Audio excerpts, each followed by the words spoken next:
Moozhiyar dam തുറന്നതോടെ ആശങ്കയിലായി Pathanamthitta Ranni. കഴിഞ്ഞ ദിവസങ്ങളിലെ ശക്തമായ മഴയിൽ വീടുകളിലും റോഡുകളും വെള്ളത്തിനടിയിലായിട്ടുണ്ട്. സെന്റ് മേരീസ് സെൻട്രൽ സ്കൂളിന്റെ 1-ാം നിലയും വെള്ളത്തിൽ മുങ്ങി. ലക്ഷങ്ങളുടെ വ്യവസായ നഷ്ടവും കാർഷിക നഷ്ടവുമാണ് പ്രദേശത്തുണ്ടായിരിക്കുന്നത്. രജീഷ് നരിക്കുൻ വിവരങ്ങൾ നൽകാനായി ചേരുകയാണ്. രജീഷ്, നേരത്തെ ഇത്തരത്തിൽ വെള്ളം കയറിയപ്പോൾ പെട്ടെന്ന് അത് ഇറങ്ങിപ്പോകുമെന്നുള്ള പ്രതീക്ഷയായിരുന്നു നാട്ടുകാർക്കൊക്കെ ഉണ്ടായിരുന്നത്. പക്ഷേ ഇപ്പോൾ മൂഴിയാർ ഡാം തുറന്നതോടുകൂടി വീണ്ടും വെള്ളം കയറുന്ന ഒരു സാഹചര്യമുണ്ട്. എന്താണ് നിലവിൽ ഇപ്പോൾ അവിടുത്തെ സാഹചര്യം, രജീഷ? അനീഷ, നമുക്കറിയാം കഴിഞ്ഞ ദിവസങ്ങളിലൊക്കെ തന്നെ ശക്തമായ മഴയായിരുന്നു പെരുന്നത്. അതിനെ തുടർന്നാണ് പല റോഡുകളും വീടുകളും ഒപ്പം തന്നെ കടകളും ഒക്കെ വെള്ളത്തിൽ ആവുന്നൊരു സാഹചര്യമായി ഉണ്ടായിരുന്നത്. ഇതിനെ തുടർന്ന് ലക്ഷങ്ങളുടെ നഷ്ടമാണ് വ്യാപാരികൾക്കും വ്യവസായികൾക്കും ഒക്കെ ഉണ്ടായിട്ടുള്ളത്. കൃഷിനാശവും വ്യാപകമാണ്.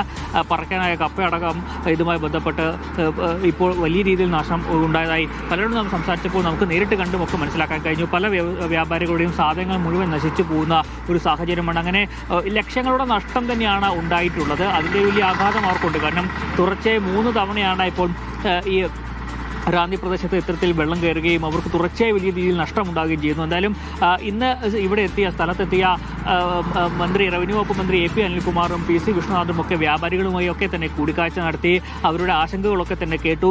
സർക്കാരിന് കഴിയുന്നത്ര സഹായം ഇതുമായി ബന്ധപ്പെട്ട് ലഭ്യമാക്കും.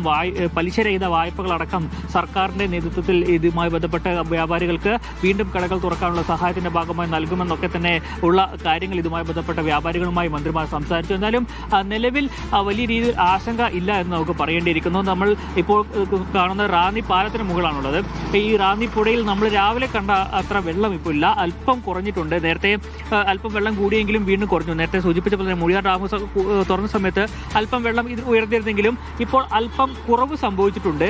നമുക്ക് ആ ദൃശ്യങ്ങളിൽ കാണാൻ രാവിലെ വരുന്ന സമയത്ത് വലിയ രീതിയിൽ ആ ഫില്ലറൊക്കെ തന്നെ അതിൻ്റെയൊക്കെ കുറച്ചുകൂടെ മുകളിലേക്ക് വെള്ളം ഉണ്ടായിരുന്നു. ഇപ്പോൾ അതിൽ അല്പം കുറവ് വന്നിട്ടുണ്ട്. ഈ വെള്ളം മുഴുവൻ പോകുന്നത് പക്ഷേ അടുത്ത പ്രദേശങ്ങളിൽ വലിയ രീതിയിൽ വെള്ളം ഉയർത്തുകയും ചെയ്തിട്ടുണ്ട്. അത് ആറന്മുള ഭാഗത്തേക്കാണ് ഈ വെള്ളം പോകുന്നത്. അത് അവിടെ വലിയ രീതിയിൽ വെള്ളപ്പൊക്കം ഉണ്ടാക്കുന്നുവെന്നാണ് നമുക്ക് ഏറ്റവും ഒടുവിലായി അറിയാൻ കഴിഞ്ഞിട്ടുള്ളത്.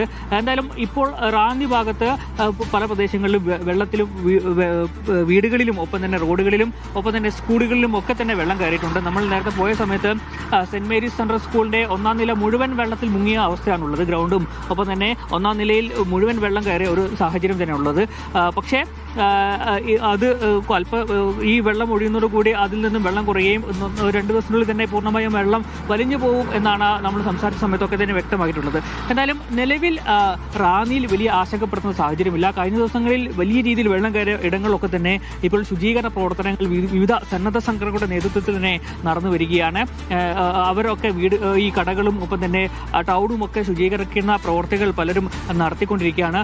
എന്തായാലും റാന്നിയിൽ ആശങ്ക അല്പം ആശ്വാസമുണ്ട്. അതേസമയം തന്നെ ഇപ്പോഴും ഓറഞ്ച് അലേർട്ട് തന്നെയാണ് പത്തനംതിട്ട ജില്ലയിലുള്ളത് എന്നാണ് ഏറ്റവും പ്രധാനപ്പെട്ട കാര്യം. നമുക്കറിയാം ഇന്ന് വിവിധ ജില്ലകളിൽ ഇത്തരത്തിൽ ഓറഞ്ച് അലർട്ട് പ്രഖ്യാപിച്ചിട്ടുണ്ട്. അതിൽ ഏറ്റവും പ്രധാനപ്പെട്ടത് പത്തനംതിട്ട, ആലപ്പുഴ, കോട്ടയം, ഇടുക്കി, എറണാകുളം, തൃശ്ശൂർ, പാലക്കാട്, മലപ്പുറം, കോഴിക്കോട്, വയനാട്, കണ്ണൂർ, കാസർഗോഡ് ജില്ലകളിലാണ് അന്ന് ഓറഞ്ച് അലർട്ട് പ്രഖ്യാപിച്ചിട്ടുള്ളത്. ഇവിടെ ശക്തമായ മഴയ്ക്കും ഒപ്പം തന്നെ മണിക്കൂറിൽ 50 കിലോമീറ്റർ വരെ വേഗതയിൽ വീശിയടിച്ചേക്കാവുന്ന ശക്തമായ കാറ്റിനും സാധ്യതയുണ്ടെന്നാണ് കേന്ദ്ര കാലാവസ്ഥാ വകുപ്പ് മുന്നറിയിപ്പിലൂടെ പറഞ്ഞിരിക്കുന്നത്. വരുന്ന 24 മണിക്കൂറിനുള്ളിൽ 115.6 മില്ലിമീറ്റർ മുതൽ 204.4 മില്ലിമീറ്റർ വരെ മഴ ഈ പ്രദേശങ്ങളിൽ ലഭിക്കും. ഒപ്പം തന്നെ കൊല്ലം, തിരുവനന്തപുരം ജില്ലകളിൽ യെല്ലോ അലർട്ടും പ്രഖ്യാപിച്ചിട്ടുണ്ട്. പക്ഷേ നിലവിൽ റാന്നി ഭാഗങ്ങളിലൊക്കെ തന്നെ തെളിഞ്ഞ ആകാശമാണ്. ചെറിയ രീതിയിൽ സൂര്യപ്രകാശമൊക്കെ കെട്ടി തുടങ്ങി. രാവിലെ നമ്മൾ എത്തുമ്പോൾ കനത്ത മഴ തന്നെ ആയിരുന്നു. പക്ഷേ ഇതിപ്പോൾ ചെറിയൊരു മാറ്റം വന്നിട്ടുണ്ട്. അനീഷ, ഏതായാലും റാന്നിയിൽ നിലവിൽ ഇപ്പോൾ സ്ഥിതി ആശങ്കപ്പെടുത്തുന്നതല്ല എന്നാണ് രജീഷ് അവിടെ നിന്ന് നൽകുന്ന വിവരങ്ങൾ. അതായത് നേരത്തെ മൂഴിയാർ ഡാം തുറന്നതോടുകൂടി പലയിടങ്ങളിലും വെള്ളം കയറുന്ന ഒരു സാഹചര്യം ഉണ്ടായിരുന്നു. പക്ഷേ ഇപ്പോൾ വെള്ളം ഇറങ്ങി തുടങ്ങിയിട്ടുണ്ട്. പക്ഷേ ഇപ്പോഴും ഓറഞ്ച് അലർട്ട് ജില്ലയിൽ നിലനിൽക്കുന്നുണ്ട്. സ്വാഭാവികമായി മഴ കനക്കുമെന്ന മുന്നറിയിപ്പാണ് അധികൃതർ നൽകുന്നത്.